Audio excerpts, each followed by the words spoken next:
Hey everybody, welcome back to Living Traditions Homestead. Well, we are in the house today because I don't know how it is by you, but winter has returned here in southern Missouri. It is super chilly and my gosh, it's so windy. Yeah, even with our good microphones, there's no way we could record a video for you guys outside today. But that's okay because we've actually had this video in mind for quite some time, and it's a topic that we think is really worth talking about as more and more people are getting into this lifestyle and trying to determine what is right for their homestead. Today we want to talk about really the last two breeds of meat chickens that we have raised and talk with you about the pros and the cons of both.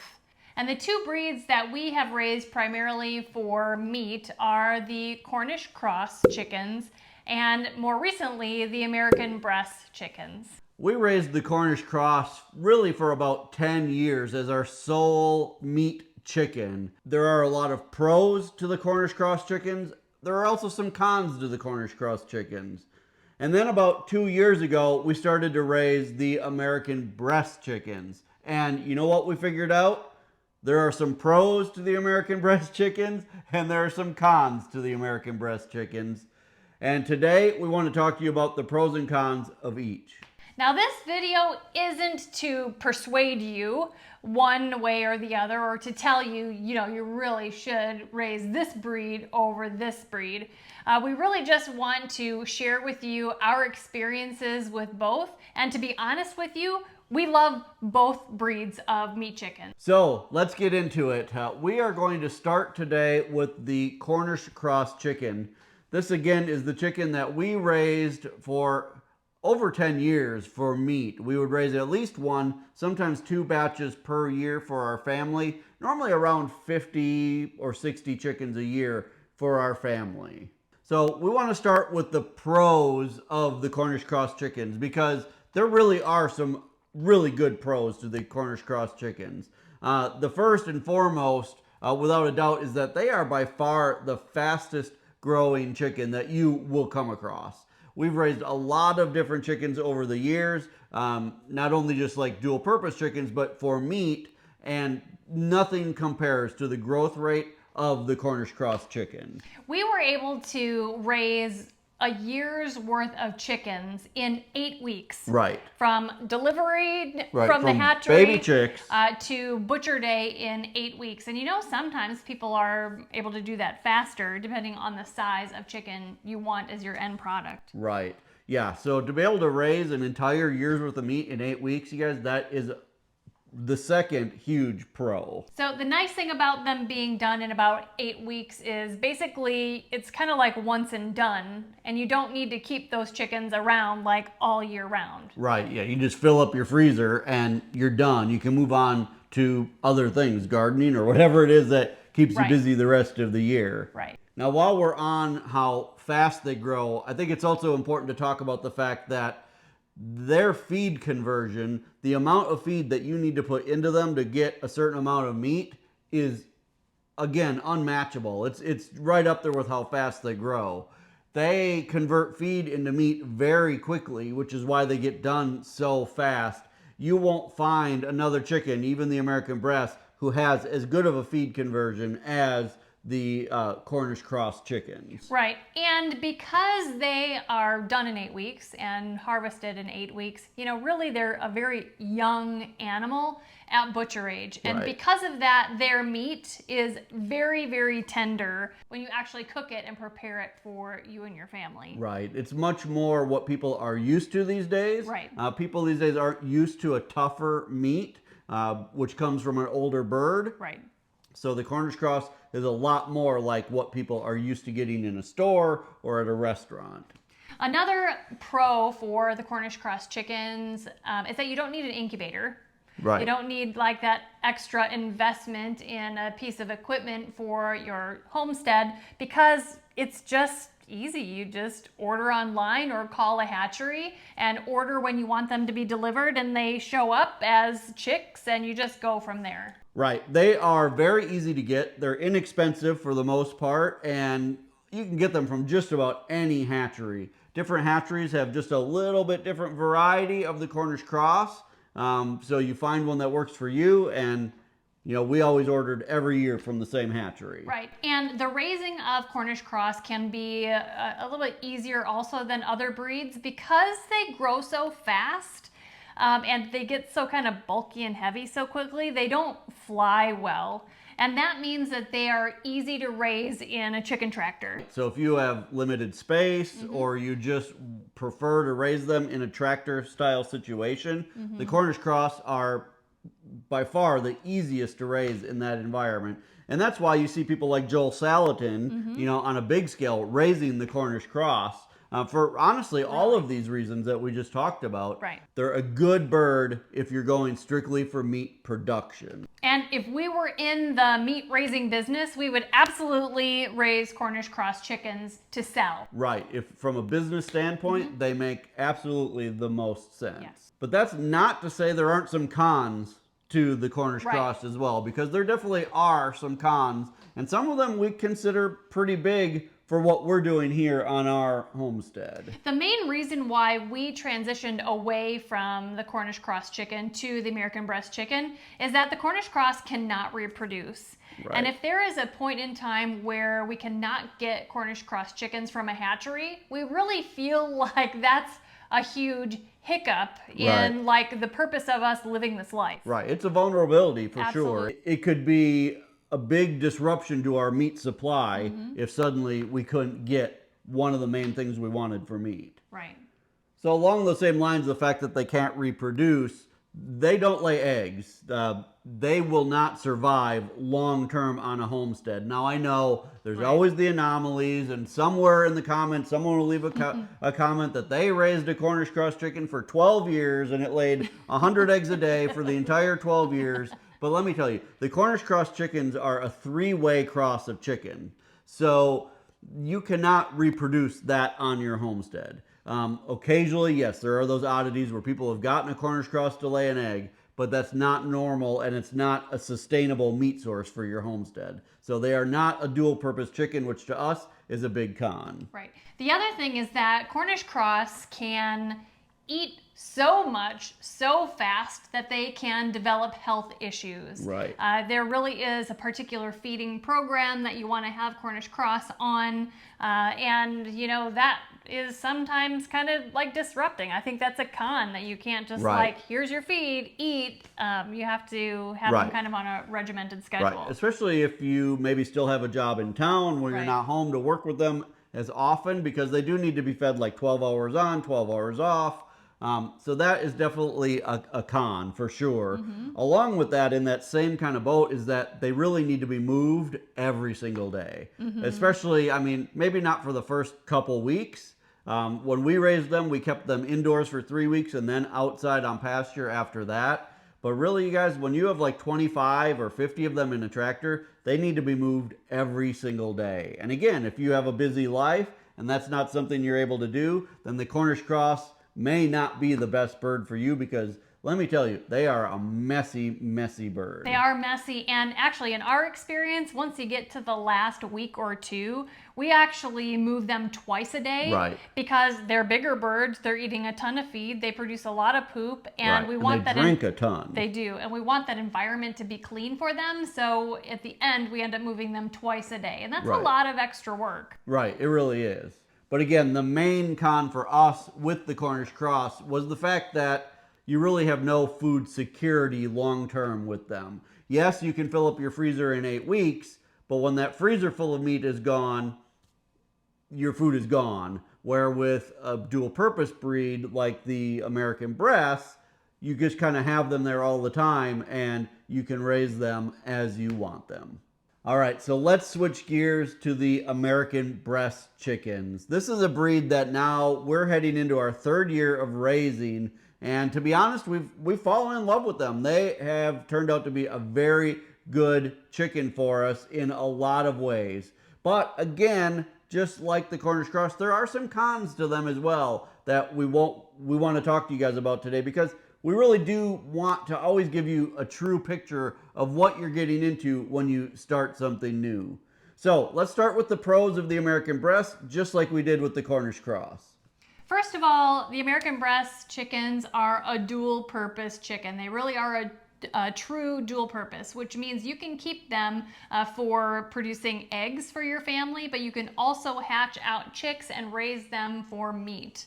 The advantage of the American Bresse chickens as a dual purpose chicken over other dual purpose chickens is really twofold.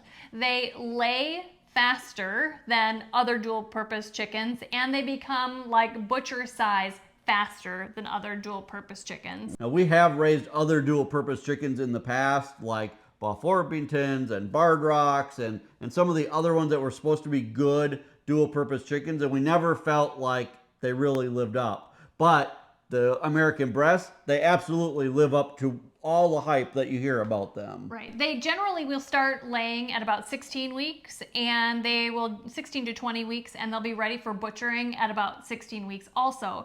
Whereas other dual purpose chickens, you need to wait for about 6 months to get a good consistent egg supply. And really, that's about the time that they're big enough to butcher as well. Right. So it really depends on the needs for your family, but we do feel like the American Bresse live up to the hype of how fast they grow and all of that.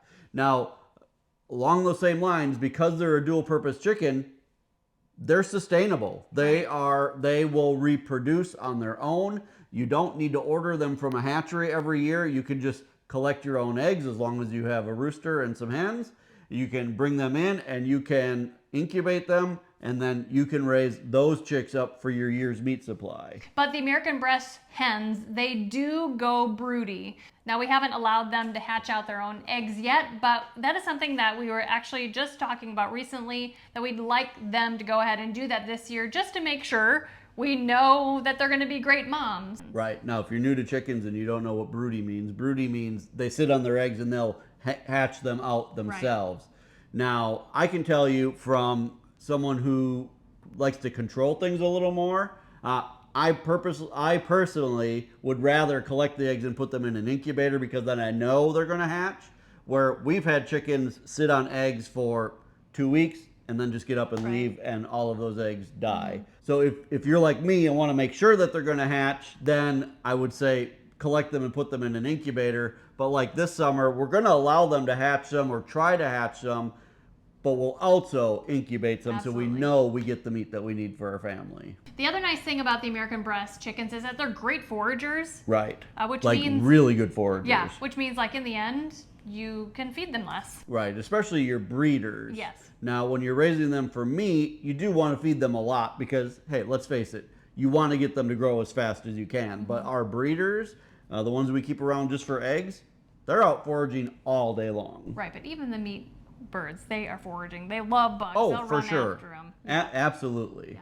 So that leads us kind of to the next thing, is that if you already know how to raise just regular chickens, well, say regular chickens, you already know how to raise the American Bresse, because they really are just like any other chicken when it comes to how to raise them. Now, there are some more traditional ways that the French Bresse chickens were raised and all of that. So you can experiment with different types of feed or giving them milk and all of this. But really, they are fine being raised just like any other chicken that you'd have in your backyard or on your farm or homestead or wherever you are.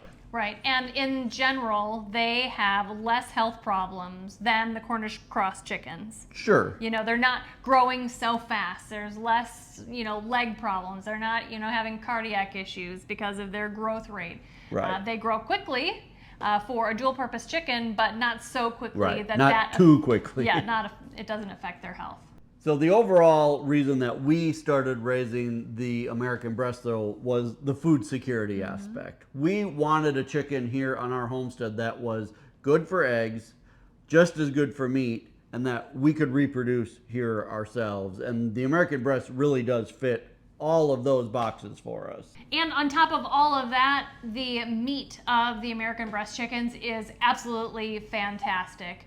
We have had the meat from other dual-purpose chickens, and to some degree, chicken is chicken.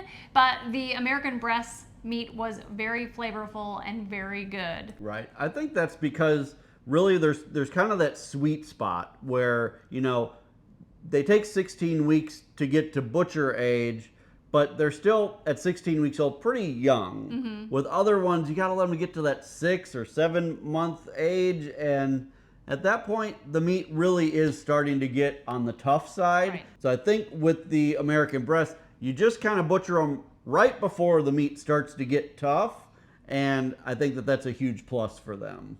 So those are all of the pros for the American Bresse chickens. Now let's talk about some of the cons. Right. So obviously the biggest con to the American Bresse when you're comparing it to the Cornish cross is that they take twice as long to get to butcher size. About 8 weeks, maybe even a little less for the Cornish cross, and about 16 weeks for the American Bresse. Now, when it comes to the size of the American Bresse birds, we have found that the hens are considerably smaller than the roosters. So when we hatch out American Bresse chicks, as soon as we can tell the difference between the roosters and the hens, we kind of separate out the roosters from the hens. Right. The hens are kept for egg laying, and the roosters are raised for meat. But I'll be really honest with you, when we ordered chicks of the Cornish cross chicks, we would only order roosters. We would only order males anyway, because they also grew considerably bigger than the hens. Right.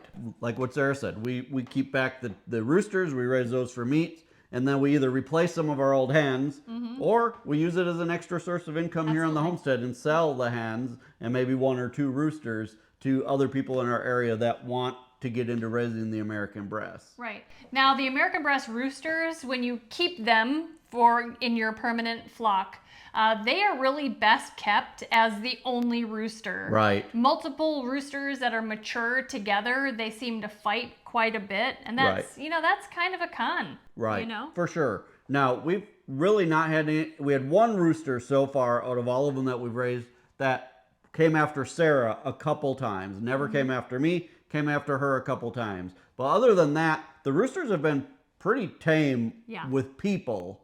But again, 2 roosters together, like we tried to have 1 big flock with about 20 hens and 2 roosters, and that just did not work out. Those 2 roosters fought all the time. As soon as we separated them and took 1 rooster with 10 hens over here and 1 rooster with 10 hens over here, everything was fine. So just know that if you're going to have the American Bresse, you should probably have that rooster and his flock of hens separated, or be your only chickens on your homestead. Now, I will add that rooster that came after me a couple of times, I started spraying him with the hose like every time I would come into contact with him. And as soon as I started doing that, after that, he never came after me again. So I corrected that behavior right away, and he never came after me again. I think he was kind of in that juvenile stage when he started doing that. Testing period. Right. And I think as soon as he learned that, oh, she's smarter and stronger than I am, that he gave up. So another thing that I'm going to throw over into the con category for the American Bresse, when it comes to meat production, not so much when we're talking about eggs and all of that, or having them as a dual purpose chicken, but strictly from the meat production side, is that if you want to raise chickens in tractors, the American Bresse don't do really well in tractors in our experience. They're very active birds. They love to be out foraging. And because of that, the second you try to open the lid of the tractor, they want to jump out and take off. Right. The Cornish cross don't really fly. They don't have a lot of ambition to go out looking for things. As long as they have food right there, that's all they want.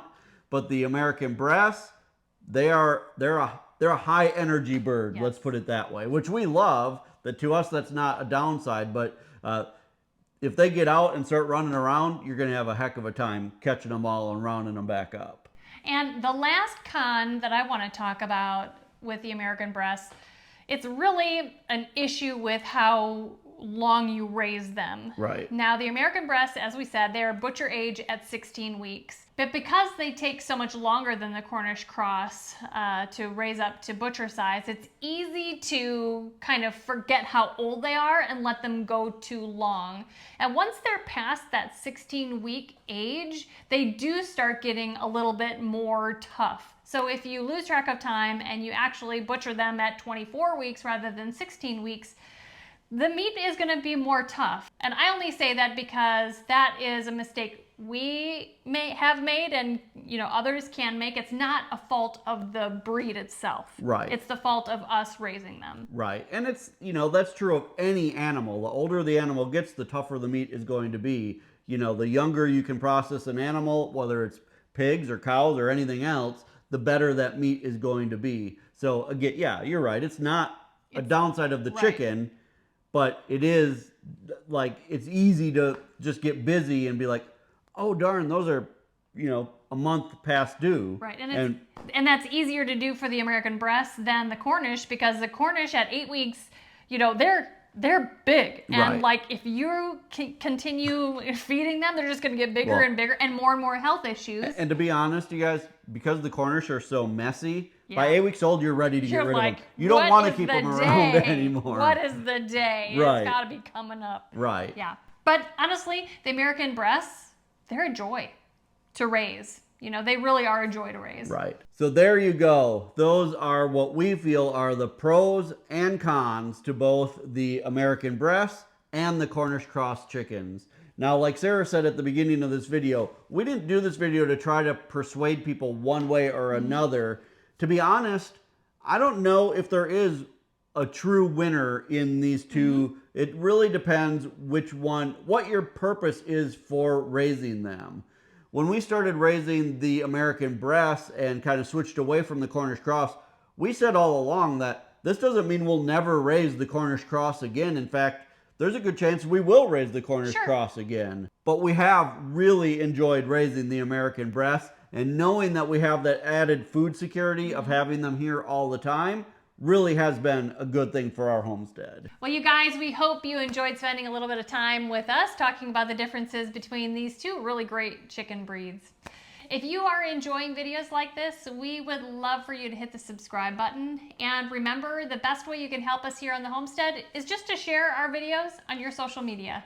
Until next time, thank you so much for stopping by our homestead. Take care and God bless. God bless.